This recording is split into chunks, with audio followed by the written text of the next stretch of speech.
Hex and Pulse are scams, exclamation mark, full stop. So we're going to start at the beginning with who is Richard. And Richard Heart, he's obviously the founder of Hex and Pulse. But he has some aliases. Richard Hames Schuller is one of those aliases. And he's gone from Spam King to Crypto Kingpin. And what a great guy to lead your crypto investment. That's a fantastic name. So how did Richard get the nickname Spam King? Well, it was due to his involvement in a large-scale email spamming operation in the 2000s. I've got his LinkedIn here. Basically, James Lopp here, a well-respected crypto figure, calls out his fraudulent life extension products and lawsuits for violating anti-spam regulations. And I mean, you can look at this X website. It will come up with the post. But that's not that relevant right now. After his lawsuits, he adventured to Panama, where he continued his scams, targeting vulnerable victims, such as raising money for charities, only to use them on himself. Damn, what a nice guy. Why didn't I think of that? Anyway, he also supposedly became entangled with the local mafia, and in an ironic twist of fate, Richard Heart became a victim to a scheme himself and was stripped of all his gains and finance, leaving him with nothing. So everything highlighted here, the Spam King, the fraudulent life extension products, are also listed in this article here. If you want to go read it, this is it here. But Richard then stumbled upon crypto in Reddit and invested in Bitcoin early, which gave him a strong return and basically a lot of money. However, he continued to trade crypto and took significant losses, as most people did, because eventually crypto went down, and he became resentful and started to hate on cryptocurrency. So this led him to make Hex, which was supposed to be a opportunity that would provide better returns than Bitcoin, and often arguing it would be 10,000x, which is extremely high. So let's talk about Hex. So a former scammer, as proven, dives into the unregulated world of crypto to launch a new coin. And surprise, surprise, could this be a scam? Is it a scam? Well, let's see. So the white paper, I've linked it here. You can read it if you just search up Hex white paper, is more of a marketing paper than a technical document. So the first thing it states is it recreates a common product called a time deposit, and we can see it highlighted here in the introduction. If you want to open it yourself, you also see it in the introduction, this time deposit. So again, if you want to read this, you can yourself. And time deposits are highly correlated to CDs, which is certificates of deposits, which are a financial product offered by banks and credit unions that provide a fixed interest rate for a specified term, yet offers much higher yield than typical CDs. So scams involving high yield CDs. I've just linked this website. You can find many of these online. And they basically say, email scams offering 15% as opposed to the average 1% should trigger alarms for investment, like investors, and it should be a red flag. But I don't believe Hex is a CD. Well, let's look at their FAQ. So if you search up, hex.com, and you go into their frequently asked questions, I am looking for how can I explain Hex to my mother. You open it up and it comes here, and you say you can lock up Hex for a fixed period of time to receive rewards, just like a CD at your bank. The yield averages 38% per year at the moment. Wow, 38%. The rewards are paid from a 3.69% inflation. So, let's just have a quick look at what did the previous article say. I don't quite remember. Current average 1%. If we search up, average interest rate about 1.85, 1.58. Well, the article said 15% is a scam. Obviously, the 38% on average is a different number and can't be a scam. Anyway, and saying that, I've actually forgotten I should really go and look at my emails that Nigerian princess was going to give me millions of dollars. So let me just real quickly go fix that. But okay, jokes aside, if we then read further in the white paper, we can see it basically talks about this initial distribution quite a lot. And if you're an investor in 2024, that is a significant red flag. There is also a origin address controlled by an unknown entity, and most people speculate it's just Richard himself. And this address has no clear purpose other than to collect penalties.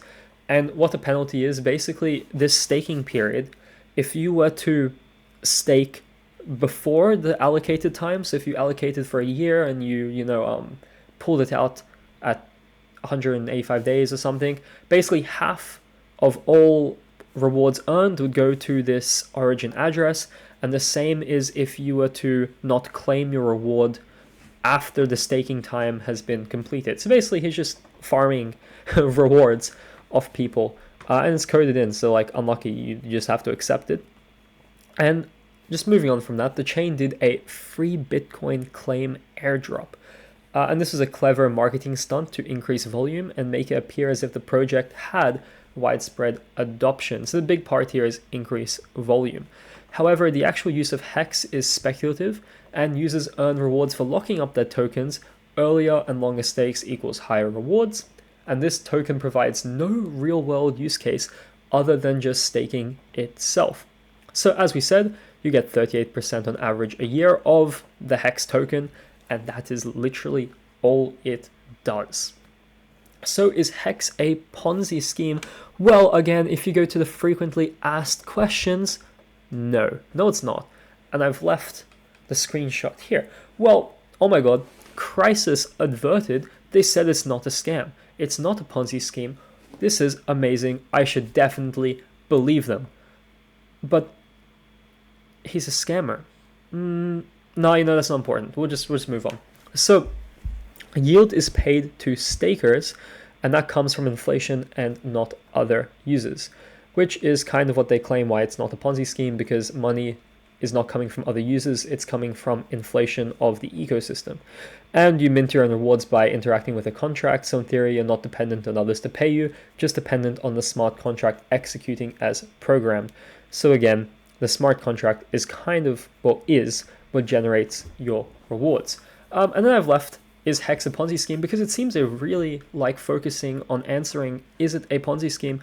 Once again, if I open it here, it will be somewhere. I don't know if I can find it this quickly. Okay, it's somewhere in there. Is Hex a Ponzi scheme? It talks about it, and basically it seems pretty convinced it's not a Ponzi scheme, but there's a lot of focus on this Ponzi scheme, scam, ICO, security, blah, blah, blah. I wonder why there's so much focus on explaining that's not a scam. So we come down here, and this is also taken from Hex, and it's like stake early, stake long. The point is, the more you stake and the earlier you stake, the more rewards you get. But the joke is that people who are staking for longer will have a lot of Hex tokens, but they will be worth absolutely nothing. And what do I mean by that? Let's go into CoinMarketCap. It's going to open Toncoin. I apologize, I was looking at that before. Hex. We're opening Hex. And if we zoom out, oh, wow, that's a great chart. It's almost the same price. Well, it's actually a little bit more now, but this doesn't look like a very good investment, unless you really bought it at the start, which in most cases you definitely couldn't. You've lost a lot of money. You've definitely lost a lot of money. So how's that 38% doing when you bought it at 14 cents and now it's less than a cent? But I'm sure your investment's going great. I love that. But going back to the main point, the only point of the token is to stake and earn rewards, where staking early and longer will give you more rewards. And then people are like, oh my god, that's free money, right? Well, yes and no. Unlike in real life, where you can lock up your cash, you get paid back in cash.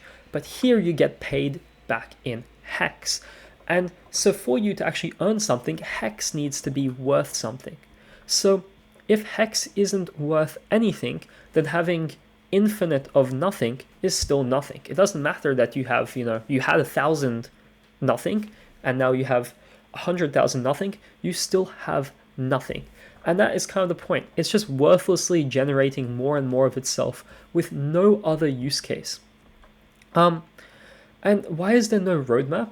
This is again taken from the Hex website. Why is there no roadmap? Because it is already a completed product. So Hex has one use case, lock it up and earn more useless Hex, which is great because there's no further development, which means this is it. That was the whole purpose.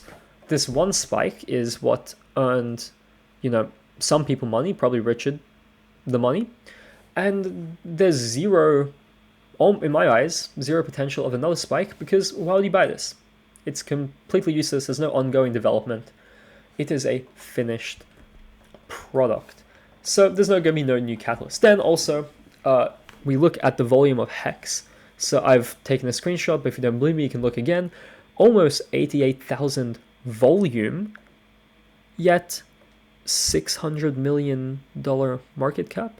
That is significantly less than the 10% you expect. 10% volume of the market cap, it's not even close. It's not even 1%. So that is very suspicious and scam-like. Okay, let's move on to Pulse. So you're thinking, okay, wow, Richard might or might not, probably, definitely was a scammer. Hex probably, maybe, definitely was maybe a scam as well. But Pulse, it's going to be different, third time lucky, third time amazing, everything's great, right? So let's talk about Pulse. Well, I would have read the white paper, but there isn't one. And according to people on Reddit who are supporting Pulse, it's so easy to understand you don't need one anyway. Yet I quite didn't understand the point of it, even after spending hours looking, but I'm going to do my best to explain what it is.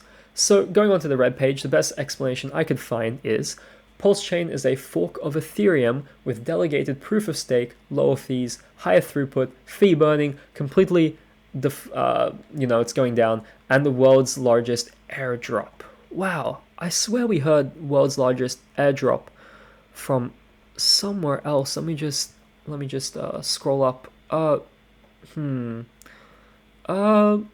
Anyway, let's just go back down. And fee burning, well, crazy Ethereum actually has fee burning, lower fees, okay, higher throughput, okay, and Ethereum is also proof of stake now, but we'll just ignore that. So it's going to increase Ethereum's value by sharing the load. ETH gas fees should be lowered. That's crazy.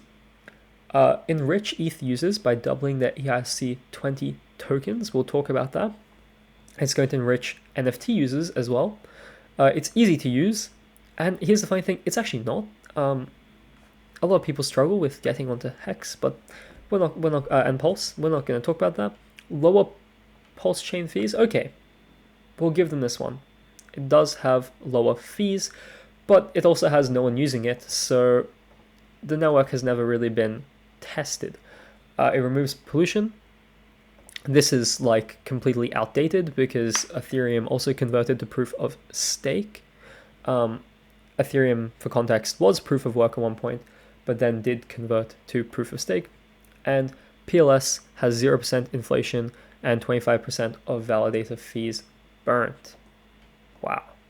So anyway, cool. It's got some interesting ideas behind it, but let's look at the maybe less known stuff. So in 2021, people could sacrifice tokens to Pulse, which gives you a multiplier on the Pulse tokens you receive after the fork. The larger and earlier you sacrifice, the more you got. And I've put, creating a rush to do something is never a good sign. Guys, like, if you just give me $1 million right now, I will definitely give you $1.5 million in the future, maybe. But you should do it, and it has to happen right now. Or else, if you wait 10 minutes, it's going to be only $1,400,000. But, supposedly, almost $1.2 billion was sacrificed to Richard Heart's personal wallet, because, that's where the sacrificed money went to.